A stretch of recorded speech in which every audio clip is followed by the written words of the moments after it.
கோவை மாவட்ட நாடக நடிகர் சங்கம் ஆரம்பித்து கிட்டத்தட்ட 12 ஆண்டுகள் ஆயிடுச்சு. இந்த 11வது ஆண்டு விழா இப்போ வெகு சிறப்பாக கோவை ராமநாதபுரத்தில் கார்ப்பரேஷன் மண்டபத்தில் நடத்தி கொண்டு இருக்கிறோம்.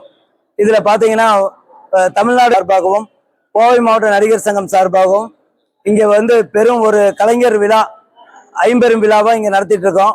அதுல பாத்தீங்கன்னா இன்னைக்கு KP சுந்தராம்பாள் அம்மையாருடைய பிறந்தநாள் விழாவும், நடிகர் திலகம் சிவாஜி கணேசன் அவர்களின் பிறந்தநாள் விழாவும், சங்கரதாஸ் சுவாமிகள் அவர்களின் பிறந்தநாள் விழாவும், கோவை மாவட்ட நடிகர் சங்கத்தின் 11வது ஆண்டு விழாவும், தமிழ்நாடு நாடகம் மற்றும் நாட்டுப்புற சங்கத்தின் கோவை மாவட்டத்தின் 3ஆம் ஆண்டு விழாவும் ஆகிய ஐம்பெரும் விழாவாக இங்கே கோவை மாவட்டத்தில் அனைத்து கலைஞர்களுடன் இங்கே காலை முதல் சிறப்பாக நடத்தி கொண்டிருக்கிறோம். இங்கே ஒரு 600க்கும் மேற்பட்ட கலைஞர்கள் கோவையில் உறுப்பினர்களாக இருக்கிறார்கள். தமிழ்நாடு முழுக்க 38 மாவட்டத்தில் எங்கள் தமிழ்நாடு நாடகம் மற்றும் நாட்டுப்புற சங்கத்தின் கிளைகள் 38 மாவட்டத்திலும் செயல்பட்டு கொண்டிருக்கிறது.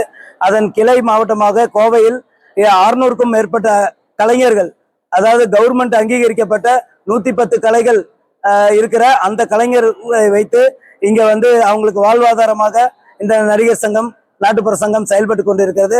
அவர்களுக்கு திரைப்படத்தில் வாய்ப்பு, கோயில் விசேஷங்களில் வாய்ப்பு, கல்யாணம் மற்றும் சீர், அந்த மாதிரி எல்லா இதுலையும் வாய்ப்பு அளித்து கொண்டு அவர்களுக்கு ஒரு வாழ்வாதாரமா இந்த நடிகர் சங்கம் செயல்பட்டு கொண்டிருக்கிறது. மாநில தலைவர்களும் மாவட்ட தலைவர்களும் எல்லாரும் இந்த விழாவை சிறப்பித்து ஒரு 500க்கும் மேற்பட்ட கலைஞர்களும் இந்த விழாவை காலை முதல் வெகு குடும்ப விழாவாக கொண்டாடி கொண்டிருக்கிறார்கள். இந்த விழாவில் நாங்கள் முக்கிய கோரிக்கை என்னவென்றால், எங்கள் கோவை மாவட்ட நடிகர் சங்கத்தை கவர்மெண்ட் அங்கீகரித்து அவர்களுக்கு நலத்திட்ட உதவிகளும் நலவாரி அட்டையும் இன்னும் நிறைவேற்றுக்கு வழங்க இருக்கிறது. இலவச பஸ் பாஸ் வழங்கி கொண்டிருக்கிறோம்.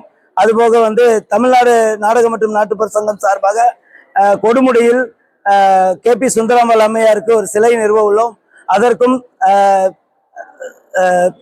கவர்மெண்ட் சார்பாக ஏதாவது உதவி செய்து அந்த விழாவும் வெகு சிறப்பாக நடத்த நாங்கள் எல்லாம் ஏற்பாடு செய்து கொண்டிருக்கிறோம். இங்கே அனைத்து கலைஞர்களுக்கும் நாங்கள் ஒரு வாழ்வாதாரத்திற்கு முன்னுதாரணமாக இருந்து இந்த விழாவை சிறப்பாக நடத்தி கொண்டிருக்கிறோம். நன்றி, வணக்கம்.